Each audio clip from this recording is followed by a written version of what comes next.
I dated several women in my life, but one of them was basically a girl that I dated while she was finishing college, and then she graduated with a job offer for a six-figure income.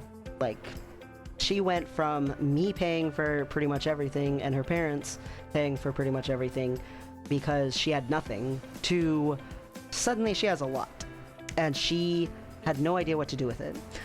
She knew a couple of things she wanted to do. For instance, with her very first paycheck, she went and for the very first thing she did was went to this store to go pick up something that she needed to buy for, necessity reasons, and realized that there was this little thing of these colorful rocks, and you could fill up a little baggie and, buy the bag of rocks, whatever rocks could fit in the bag.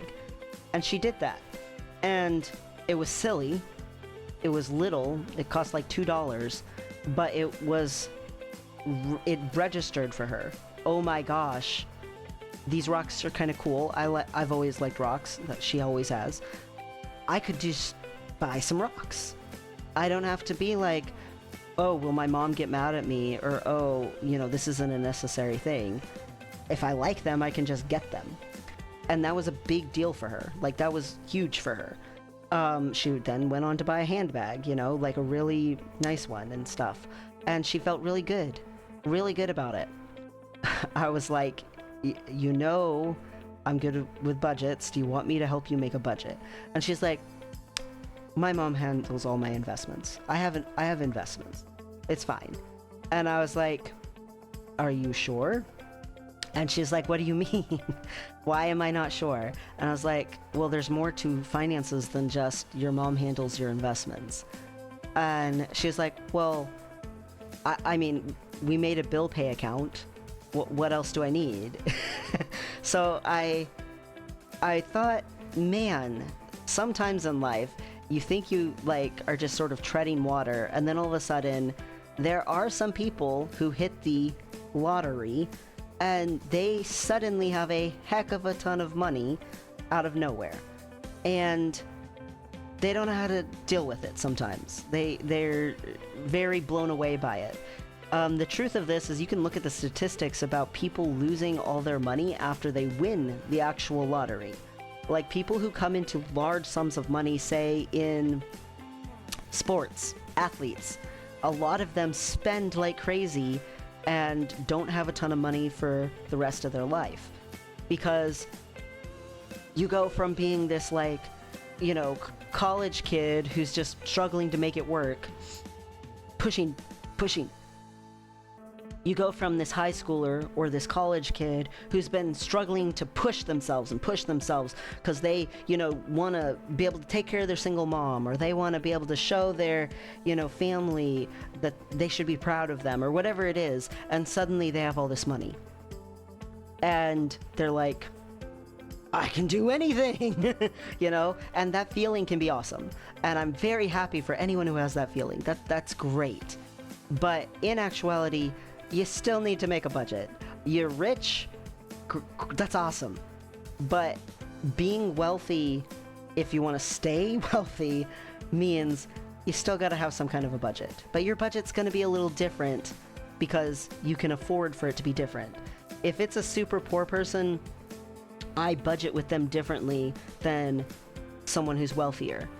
But you kind of have to do some of the poor person budgeting to help them understand when they suddenly come into a lot of money. I convinced her to do an emergency fund. It ended up saving her at a later point when she got laid off. I absolutely could see how she was financially set up. There were some things that she had already. Her investment account already existed and already had investments in it. She was absolutely right. Her mom had invested for her and she had done a decent job. So that was good. So I didn't have to explain to her that part of her income needed to go toward investing. She understood that part. She was actually shocked when other people around her weren't maxing their 401k contributions from their employer and stuff like that. What she didn't realize is that the things inside her 401k, she actually needed to go and actually invest. That was one thing. Another thing was emergency funds or having a savings. Not any clue. So I explained an emergency fund. I explained you need to make sure that your costs monthly are going to be able to be covered. And she got to where she could cover half a year or more. She actually got to 8 months for her emergency fund. And then she had another, savings account on top of that. And once she had those two things, I was like, okay, pretty much live the life that you want and invest. Like, at that point, you're good to go, So then she bought a car, got herself into a little debt, but she could afford the debt, and she had a goal for a date that she would pay it off. And it was way early. She didn't make that date because she got used to a certain lifestyle and wanted to sort of inflate it. And it meant paying a little less on her car payments. She did still pay it off early, but it took a little longer because she fell out of discipline a little bit. But at least she understood the concepts, and at least she still did pay it off early. When a person suddenly comes into a ton of money, there can be just this overwhelming, oh my gosh, I could do stuff. And for some people, I've actually met a person who that happened to, and they were terrified to spend any of it. They were terrified that it would go away. They were so scared that something could happen at some point, some emergency was going to come up, and then all the money would get spent, and then they wouldn't have any anymore. And that terror kept them from doing anything. And so I've seen that. But the majority of the time it's, oh my gosh, I can spend, and I say often, spending is a skill. Knowing how to spend well is a skill. Just like saving is a skill and requires self-discipline, spending is a skill and requires self-discipline too. I've seen a lot of people get very entrenched in, I can do stuff, and then something does happen, an emergency does happen, and then they're hurting. Now, the person who's too scared to spend anything, something emergency happens, and it just reinforces it to them that they should never spend. And they just keep penny pinching. And they don't live. They basically are in a constant state of fear, and they don't have an actual, lifestyle that's expansive or what they want. Because they're too scared to have it. So I've seen it go in both directions. What you actually want to do if you come into a ton of money is set up a system. Think of it like ocean currents. You want to create systems that just automatically work. And you don't have to be stressed out about them, but also it gives you space and trust and security that it's okay to spend on things that actually matter to you. Now, buying random crap and junk is not something I ever encourage to anyone at any point, because so many of the people that I've met do it. Just collect junk because they're trying to make themselves feel better. And I don't encourage that. It's just consumerism at its worst. There is something to be said for buying things that actually bring joy and fulfillment to your life. And being able to do that is definitely a skill. If you suddenly come into a ton of money, and before your lifestyle, you were at 70% of your money was going just to your fixed costs, where you were living and payments on stuff and, all that food, and then say another 20% of it was going toward things that were stuff that you felt were important to do, like your savings account, your investments, if you were actually investing. A lot of people just don't even invest, but actually investing. Say you were actually doing it, and then say you were giving some portion of it also to, say, your church or to a charity or whatever. You wanted to be giving, which is a good thing, but you were giving some of your money to that. And so then it left you with only a few $100s a month to actually put towards saving for a vacation every other year, or for saving up for, you know, a new TV because your old one was, you know, kind of faulty or whatever. So you had to save up for things over time. Suddenly, your income has quadrupled. You are terrified, maybe, of inflating your life, or you're like, heck yeah, I can inflate my life everywhere. Okay. You still want to keep some of those ratios, but now maybe you can afford a little bit different ratios. The place you were living in before was expensive, like super expensive, because of how much you earned.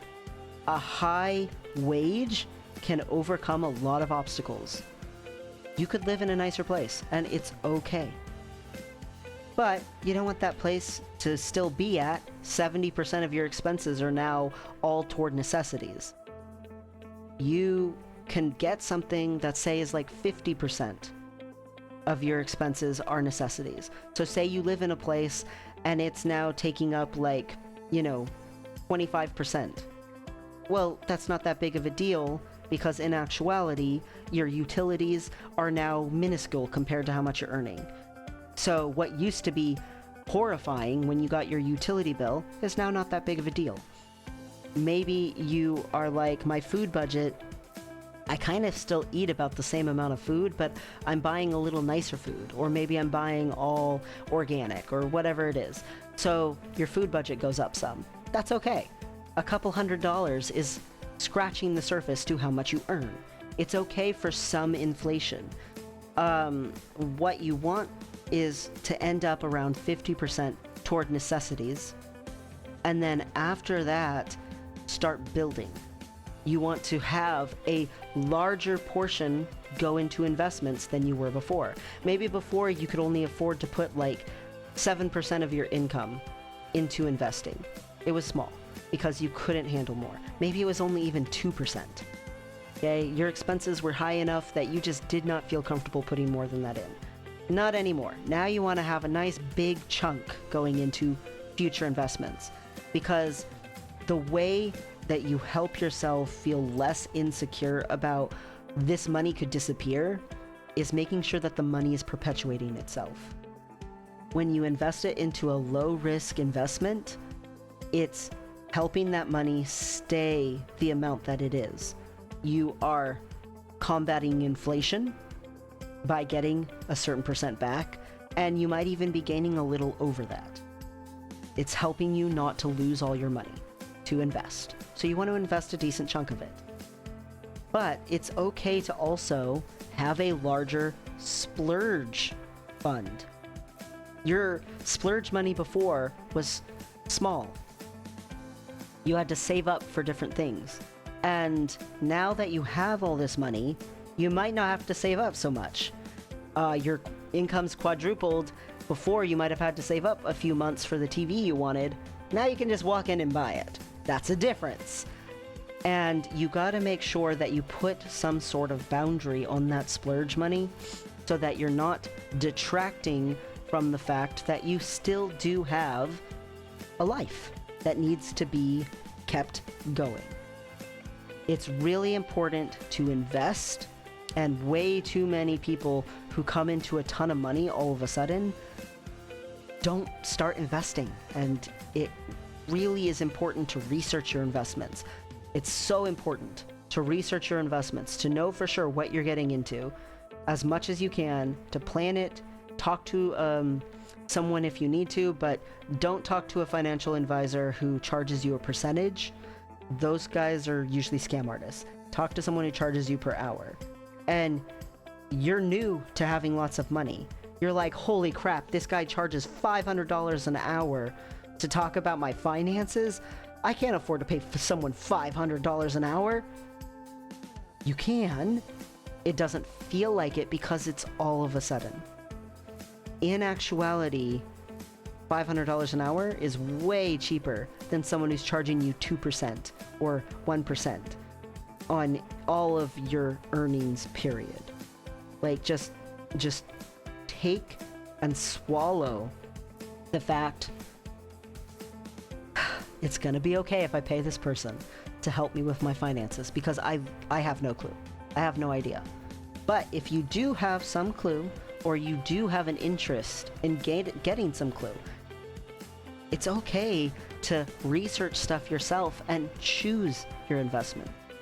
And you'll hear super commonly said, and I am not a financial advisor, so take it with a grain of salt, but you will hear it constantly brought up. If you, even for a few minutes, go Google or watch a YouTube video or two or whatever it is, just go research even a little. You'll hear it said over and over and over again. Some of the safer investments that you can do are bull market index funds or S&P 500 index funds. You can just start there. Just start with some kind of investing. And then that way your money will maintain actually being a lot of money. It might even be something that you earned. You worked super hard to get to the point where you are. Like the girlfriend. She worked super hard to graduate with honors, to get that job. She deserved it. But she still needed help understanding an emergency fund and where to budget how much into savings. And you can go with the 70-30 rule if you want. You don't have to take my budgeting advice if you don't want to. Even though I do help people with their budgets. It has proven effective with other people, but that's okay. That's totally fine. I don't really care if you use my particular way of doing it. I just care that you actually take action and help yourself. Because you matter, and your hopes for the future matter, and your money should be adding security to your life. It should be making you feel secure. And if you get hit with a big giant chunk of money, all of a sudden, that can be really overwhelming, and that even if it's a good overwhelming, still doesn't feel secure.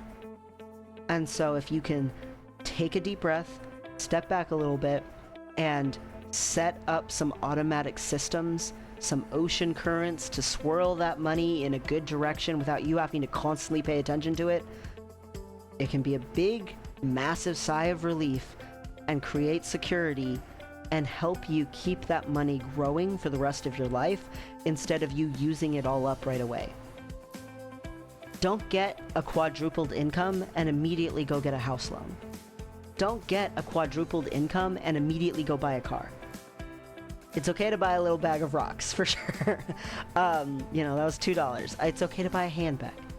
But set a limit for yourself on stuff. Don't just immediately go spend it all. Put some into investing and put some into savings. Create that nice, big, healthy emergency fund. And then once you've done those things, don't have any debts. If you have debts, obviously pay those off. But if you don't have any debts, you've got your emergency fund, you've got your savings started, go ahead. Turn that savings into a goal. You know what? I've got my emergency fund. This savings, it's just sort of sitting here. It's not invested. And I could put it toward a trip. I could put it toward a down payment on a house.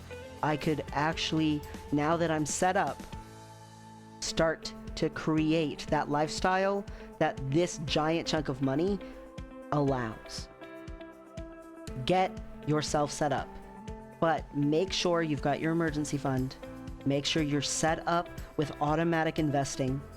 Make sure that all your bills are covered and there's no debt. And make sure you're started on the savings before you start spending it. The other thing I would say is if you automatically get into some sort of big chunk of money, or you suddenly get a new job or promotion and you get a way more of an income, deal with your mortality. Set up a living trust. If a living trust is too overwhelming for you, at least a living will. But a living trust is better. Getting all of your stuff set up that no matter what, if there was an emergency or if something happened, you don't have to be afraid, makes it easier to do the spending and actually feel satisfied and fulfilled by it. Think about what you want while you're setting all this stuff up. Think about what you want while you're starting to set up some kind of savings. before you spend that savings, think about what you want to spend it on. Not just, oh my gosh, I'm so excited, I could spend it on anything. Anything is not specific. Get specific. Because if you spend it on anything, you're just going to accumulate junk. If you spend it on what you want, you're going to feel fulfilled. You matter. Your fulfillment matters. So use this giant chunk of money that you feel like someone magically injected into your life. Use it for what you genuinely want.